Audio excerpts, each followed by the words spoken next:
C'est comme ça que tout commence. Pas avec un couteau, pas avec un masque, avec une conversation. 7 minutes. C'est tout ce qu'il faut à Wes Craven pour détruire 30 ans de cinéma d'horreur, et en reconstruire un nouveau. Depuis que j'ai vu Scream pour la première fois, j'ai débloqué une obsession. Pas pour le film en entier, bien que ce soit un chef-d'œuvre, mais pour ces 7 premières minutes où il détruit 30 ans de cinéma. Pour comprendre comment Scream a fait, faut d'abord comprendre dans quel monde il est arrivé. Alors on retourne en 1978. John Carpenter, il sort Halloween. C'est l'histoire du mal qui a pas d'explication. Michael Myers, c'est un tueur différent des autres. Il parle pas, il s'énerve pas, il observe et attend. C'est suffisant pour terroriser une génération entière. Le film il coûte 300 000 $, il en rapporte 70 millions. Hollywood voit les chiffres, mais Hollywood aime l'argent. Pendant les 15 années qui suivent, le slasher c'est devenu une industrie. Vendredi 13, Les Griffes de la Nuit, Chucky, Hellraiser. Des dizaines de suites, des centaines de copies et une formule. Un groupe de jeunes, souvent des adolescents, un monstre ou un tueur, et une règle qui est écrite nulle part, mais que tout le monde connaît. Si t'as couché, tu meurs en premier. La Vierge survit, le bad boy meurt, le monstre est invincible, et il revient jusqu'à la dernière minute. Ces règles, tout le monde les connaissait, les cinéastes comme le public. Et à partir de là, le problème y commence. Quand tout le monde connaît les règles du jeu, le jeu, il surprend plus. Et l'horreur, elle fonctionne sur une incertitude, sur l'inconnu, sur la possibilité que n'importe quoi puisse arriver. Mais si le spectateur il sait exactement ce qui va se passer, il peut plus avoir peur. Il finit juste par attendre. Et du coup, au début des années 90, le genre du slasher est en chute libre. Les box-office s'effondrent, les critiques l'ignorent, et les studios y réduisent les budgets. Freddy Krueger est passé d'un cauchemar absolu à une mascotte de dessin animé. Jason Voorhees a survécu à 11 suites et un voyage dans l'espace. C'est dans ce contexte, ce désert créatif, qu'un scénariste de 27 ans nommé Kevin Williamson a écrit un script, Le temps d'une nuit. Pour le moment, ça s'appelle Scary Movie, mais on va le renommer Scream. Et là, tout va changer.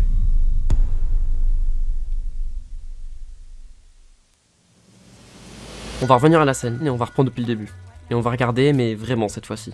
Le premier plan, c'est un téléphone qui sonne en pleine nuit. Casey Baker, joué par Drew Barrymore. On va y revenir, mais retenez ce nom. Le téléphone sonne, elle répond qui est à l'appareil. Une voix masculine, plutôt douce. C'est ce qui se passe dans la première minute et demie, la conversation est banale. Elle parle de popcorn, les deux flirtent légèrement, et pourtant il y a quelque chose. Une légère dissonance, un mot de trop et une insistance qui est perceptible. Notre cerveau il sait quelque chose que nos yeux, eux, ils voient pas encore. Puis il y a la fameuse question qui arrive. Quel est ton film d'horreur préféré ? Le film il se regarde dans un miroir, il nous demande ce qu'on fait là. Qu'est-ce qu'on veut voir ? Et à travers cette question anodine, la voix elle nous dit « Je connais les règles, et toi aussi. Alors on va jouer. » Le quiz commence, la voix teste Casey, et nous par la même occasion. Halloween, Vendredi 13, Les Griffes de la Nuit. Toutes ces références, elles sont réelles. C'est des films que Casey a vus, des films que nous avons vus, et nous, en tant que spectateurs, on est soudainement projetés dans la scène. Pas comme observateur, on devient juste participant. On connaît les réponses au quiz, et intérieurement on y répond. Et c'est là qu'on est rentré dans le film, que Wes Craven il nous tient. Puis le ton change. La menace se précise et Casey découvre son petit ami ligoté dehors. Et il y a quelque chose qui se produit avec la mise en scène. La maison, ce cocon sûr qui était établi dès le premier plan, devient soudainement une prison. Wes Craven il nous montre pas Ghostface, et il le montrera presque pas de toute la scène, parce qu'il sait une vérité fondamentale, ce qu'on imagine est toujours plus terrifiant que ce qu'on voit. La voix pour l'instant c'est le monstre. Elle est partout et nulle part à la fois, dans le téléphone, dans la maison et dans notre tête.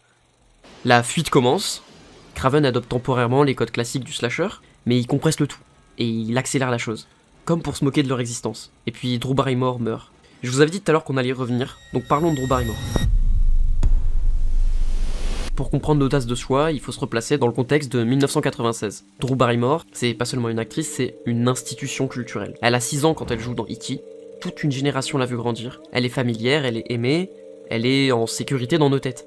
Son nom est en haut de l'affiche, en grand, avec une étoile, les gens achètent leurs billets juste pour elle. Comprenez ce que ça signifie psychologiquement. Quand vous rentrez dans la salle en 1996, vous avez un contrat implicite avec le film. Un contrat non écrit mais absolument réel. Ce contrat il dit « La star, c'est Drew Barrymore, et elle sera là jusqu'à la fin. » C'est une règle fondamentale du cinéma hollywoodien, depuis des décennies. Vous payez pour voir les stars, et la star elle survivra toujours, c'est promis. Mais quand Drew Barrymore meurt au bout de 7 minutes, le contrat est finalement juste rompu. Il y a un précédent à cette transgression, et Craven le connaît parfaitement. En 1960, Alfred Hitchcock il sort Psychose. Vous voyez la fameuse scène dans la douche, et bah cette femme, c'est la star absolue du film. Et au bout de 45 minutes de film, elle meurt. Le public de l'époque, il est en état de choc. Craven connaissait Psychose, et il en fait un hommage. Et il va plus loin. Là où Hitchcock prend 45 minutes, Craven, lui, en a pris que 7. Mais il y a quelque chose de plus profond encore. La mort de Casey Baker, elle nous culpabilise. Réfléchissez, on est dans la salle, on regardait, on savait que quelque chose allait mal se passer. On a même apprécié la montée de tension. On a aimé avoir peur, et maintenant une jeune femme est morte devant nous. Et là, cette voix qui parlait de nos films d'horreur préférés, c'est elle qui l'a tuée.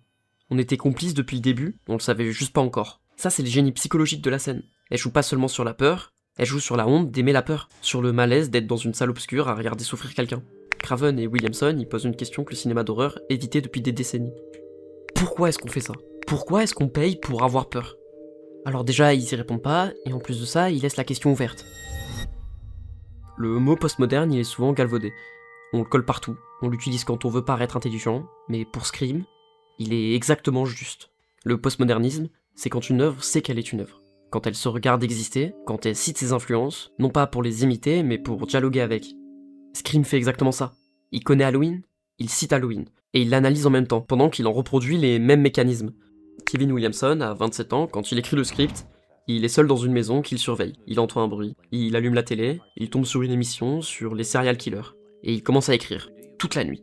L'idée centrale, elle est simple et révolutionnaire. Et si les personnages d'un film d'horreur connaissaient les règles des films d'horreur? Et si, au lieu d'être des victimes naïves, ils étaient des spectateurs informés, pris au piège dans leur propre connaissance? C'est une idée de génie, parce qu'elle transforme la culture pop en arme.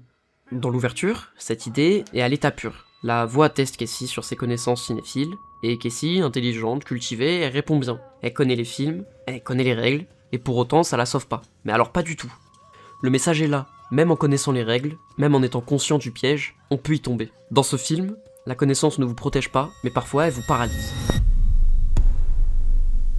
Maintenant qu'on a parlé de la scène, on va parler de ce que Scream a fait, à l'industrie, au genre et à la culture. Le film, il sort le 20 décembre 1996.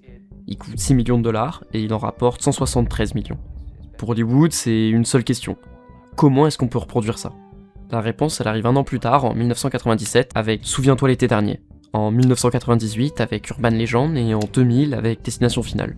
Une nouvelle vague de slashers intelligents, conscients d'eux-mêmes, jouant avec les codes du genre. Scream avait ressuscité un genre qui était en train de mourir, mais l'héritage va bien plus loin que les imitations directes. Pensez à La cabane dans les bois, en 2012, un film qui pousse la métaconscience à son extrême absolu, où le genre lui-même devient le sujet du film. Sans Scream, La cabane dans les bois, ça n'existerait pas. Pensez à Get Out en 2017, un film d'horreur qui utilise les codes du genre pour parler de racisme, qui prend les mécanismes classiques et les charge d'un nouveau sens. C'est les mêmes ambitions, le même refus de rester dans les limites confortables du genre.